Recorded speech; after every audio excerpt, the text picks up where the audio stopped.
Morning all of you. आप सभी का बीएससी फर्स्ट ईयर की केमिस्ट्री क्लास में स्वागत है। पिछले लेक्चर्स में अपन ने रेडियस रेशियो इफेक्ट और कोऑर्डिनेशंस नंबर के बारे में बात की थी, जिसमें अपन कुछ एग्जांपल लिए थे, जिसमें अपन ने कोऑर्डिनेशन नंबर 3 और कोऑर्डिनेशन नंबर 6 के जो ज्योमेट्री थी और उसकी जो त्रिज्याओं का अनुपात था, जिसमें अपन ने ऋण आयन और धनायन की जो त्रिज्याओं का अनुपात था वो अलग अलग स्ट्रक्चर्स के अंदर देखा था कि कौन सी जो स्ट्रक्चर होती हैं वो ज़्यादा स्थायी होती हैं। आज का हमारा टॉपिक है आयनिक यौगिक की संरचना तथा त्रिज्या अनुपात। ठीक है, जिसमें अपन पहले ले रहे हैं जब त्रिज्या अनुपात कितना हो, 0 से लेके 0.155 हो, अर्थात अपन कोऑर्डिनेशन नंबर सेकंड की बात करते हैं। ठीक है, इसकी स्ट्रक्चर कैसी होती है, रेखीय स्ट्रक्चर होती है और एग्जाम्पल है इसका HF2। ठीक है, सेकंड है अपना जब त्रिज्या अनुपात 0.55 से लेके 0.225 हो, अर्थात कोऑर्डिनेशन नंबर 3, इसकी आकृति होती है समतल त्रिकोणीय। एग्जाम्पल है इसके B2O3। ठीक है, इसके स्ट्रक्चर कुछ इस तरीके से दिखाई देती है, त्रिभुज के समान। तीसरा है जब त्रिज्या अनुपात 0.225 से लेके 0.414 तक हो, कोऑर्डिनेशन संख्या 4 होगी। ठीक है, स्ट्रक्चर होगी टेट्राहाइड्रल चतुष्फलकीय। एग्जाम्पल हैं इसके ZNS, ZNO, COS और AgS। ठीक है, टेट्राहाइड्रल स्ट्रक्चर कुछ इस तरीके की दिखाई देती है।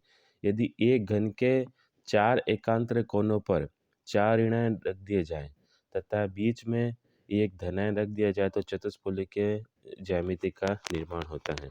अब इसमें टेट्राहाइड्रल स्ट्रक्चर के बारे में बता रखा है कि अगर एक अपन घन लेकर एक क्यूब लेकर उसके सेंट्रल में तो अपन एक पॉजिटिव चार्ज रख दें, वो जो चारों कोने हैं, ठीक है, जो चारों कॉर्नर्स हैं उसको ऊपर अगर अपन एक एक नेगेटिव चार्ज रख दे तो इस तरीके की जो स्ट्रक्चर होगी वो किसके अंदर आएगी, टेट्राहाइड्रल स्ट्रक्चर के अंदर, चतुष्फलकीय संरचना में, जिसमें एक धनायन 4 ऋणायनों से घिरा रहता है जो परस्पर स्पर्श करते हैं। इस प्रकार धनायन की संख्या कितनी होती है, समन्वय संख्या कितनी होती है, 4। ठीक है, कोऑर्डिनेशन कितने नंबर कितना है, 4।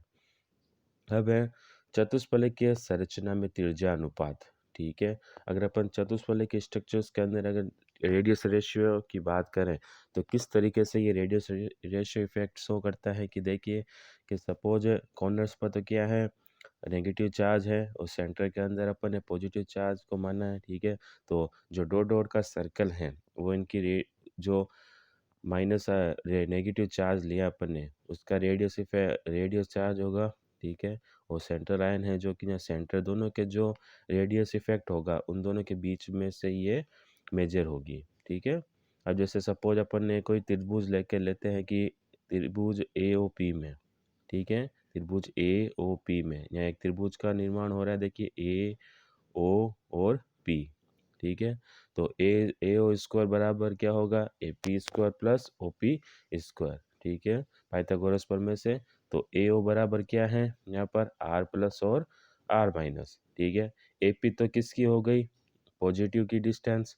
ठीक है, और OP किसकी हो गई यहाँ पर, नेगेटिव की डिस्टेंस। ठीक है, तो AP बराबर क्या होगा, R माइनस। ठीक है, तो OP क्या होगा यहाँ पर, अगर OP की बात करें तो 1/2 DE के बराबर होता है। ठीक है, DE देख सकते हैं अपन, आधी होगी इसकी, DE OP है जो कि क्योंकि सेंटर में अपन ने पॉजिटिव चार्ज माना है तो OP है और DE है, तो DE OP की दुगुनी है। तो अगर सिर्फ OP की बात करें तो कितनी हो जाएगी, DE या DF की आधी हो जाएगी। अब अगर अपन त्रिभुज ADF से देखें तो क्या होगा, ADF की बात करें, ठीक है, AD और F ये भी एक त्रिभुज का निर्माण हो रहा है। ठीक है, तो इसकी बात करें तो क्या है कि AD स्क्वायर बराबर AF प्लस FD स्क्वायर।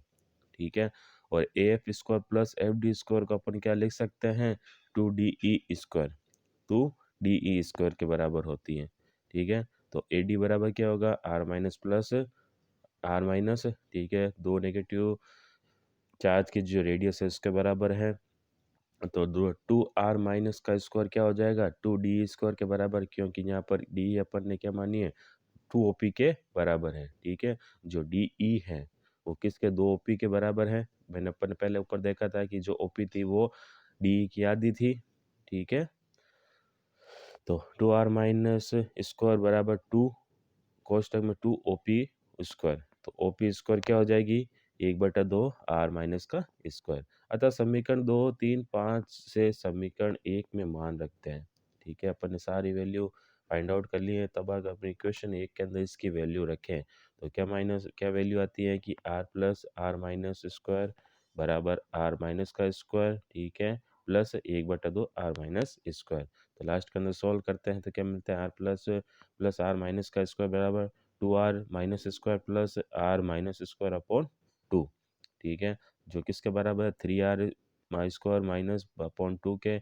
तो अगर अपन इसका रूट अगर सिंप्लीफाई करें इसकी तो क्या होगा r प्लस r माइनस बराबर रूट के अंदर 3/2 का r माइनस।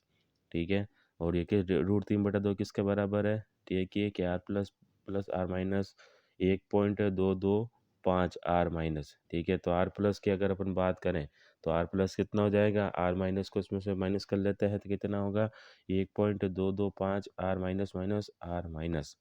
ठीक है, तो कितनी बचेगी आर प्लस बराबर 0.225। ठीक है, तो जो r plus upon r minus का जो रेशियो होगा, ठीक है, वो कितना है 0.225। अर्थात देखते हैं कि जब त्रिज्या का मान 0.414 से 0.732 तक हो तो यौगिक की जो कोऑर्डिनेशन नंबर है कितना होगा 6 होता है। और इसकी आकृति कैसी होती है ऑक्टाहाइड्रल अष्टफलकीय। इस संरचना में 6 ऋणायन अष्टफलक के कोनों पर व केंद्र में एक धनायन उपस्थित रहता है। सभी परस्पर एक दूसरे से टच में रहते हैं। ठीक है, वापस हम इसकी स्ट्रक्चर देख लेते हैं एक बार। ठीक है, सबसे पहले अपन ने एक टेट्राहाइड्रल का एग्जांपल लेते हैं जिसमें अपन ने 2 त्रिभुज माने थे। ठीक है, दोनों त्रिभुजों से जो आर की वैल्यू थी वो फाइंड आउट की थी, वो सबकी वैल्यू निकाल कर वो अपन ने समीकरण एक के अंदर जो वैल्यू रखते हैं तो अपने को लास्ट के अंदर जो वैल्यू मिलती है उसके अंदर जब अपन सोल्व करते हैं तो अपने को दोनों त्रिज्याओं का अनुपात कितना मिलता है, रेडियस रेशियो इफेक्ट कितना मिलता है 0.225। ठीक है, अब ये 0.225 है। ठीक है, टेट्राहाइड्रल के लिए। अगर अपन ऑक्टाहाइड्रल की बात करें, ठीक है, ऑक्टाहाइड्रल के लिए त्रिज्या अनुपात का मान कितना होता है 0.414 से 0.732 तक होता है। ठीक है, इसके अंदर जो होते हैं वो समन्वय संख्या 6 होती है, मतलब एक पॉजिटिव जो चार्ज है 6 नेगेटिव चार्ज से टच में रहता है, यह स्पष्ट करता है। ठीक है, इस प्रकार की जो संरचना है वो अष्टफलकीय में आएगी। अब अपन बात करते हैं ऑक्टाहाइड्रल संरचना में त्रिज्या अनुपात। ठीक है, कि त्रिज्या अनुपात ज्ञात करने के लिए केवल 4 ऋणायन ही समतल में बनाते हैं तथा केंद्र में एक धनायन उपस्थित रहता है।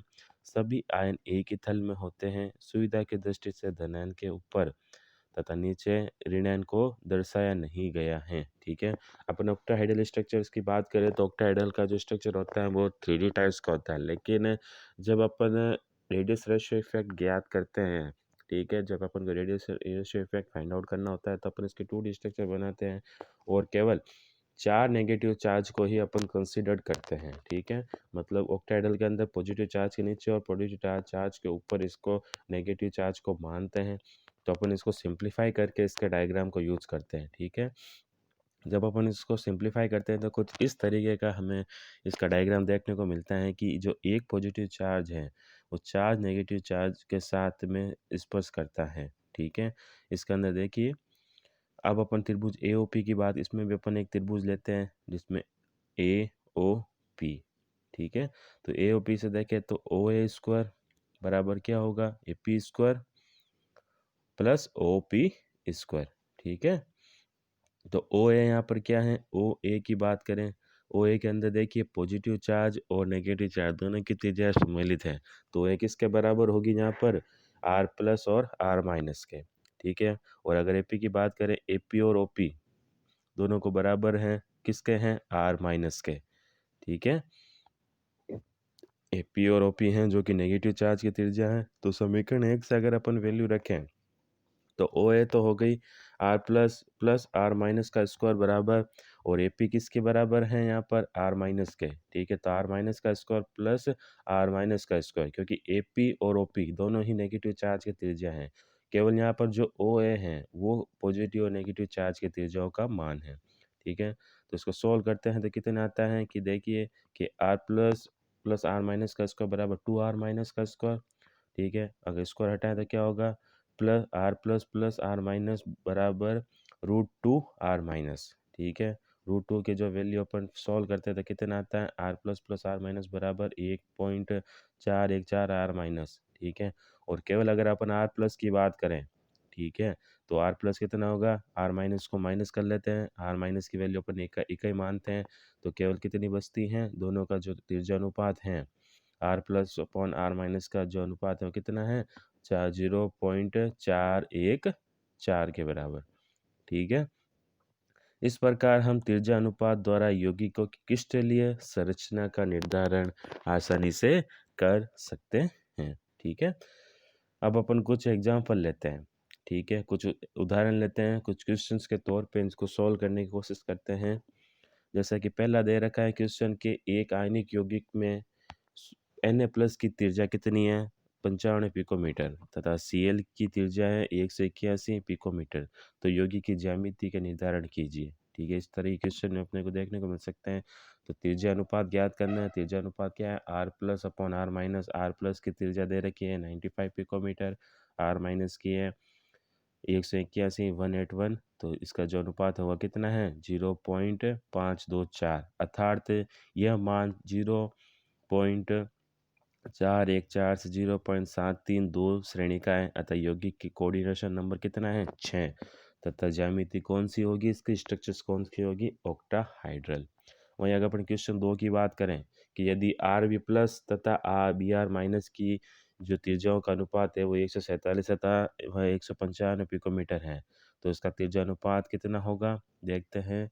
आर प्लस का मान 147, आर माइनस का है 195, ठीक है।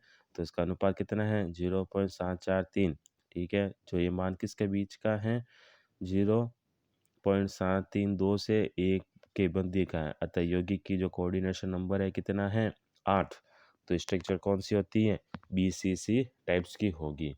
एक अदर एग्जांपल लेते हैं कि एक यौगिक में आर बी प्लस तथा आई माइनस की त्रिज्या का मान 147 और 210 पिकोमीटर है, तो त्रिज्या रेश अनुपात क्या होगा, तो त्रिज्या अनुपात कितना आता है, इसका वैल्यू रखने पर 0.680, जो किसके बीच का है, 0.414 से 0.732 के बीच का है, अर्थात कोऑर्डिनेशन नंबर कितना है 6। अगर इसके स्ट्रक्चर्स की बात करें तो कौन सी होगी, ऑक्टाहाइड्रल। इसी के साथ जो त्रिज्या अनुपात था अर्थात रेडियस रेशियो इफेक्ट और कोऑर्डिनेशन नंबर के बीच में जो संबंध था वो टॉपिक यहाँ कंप्लीट होता है। नेक्स्ट अपना है कि त्रिज्या अनुपात की सीमाएं, disadvantage of radius ratio effect, वो हम अपने अगले लेक्चर्स के अंदर कंटिन्यू करते हैं। Thank you so much.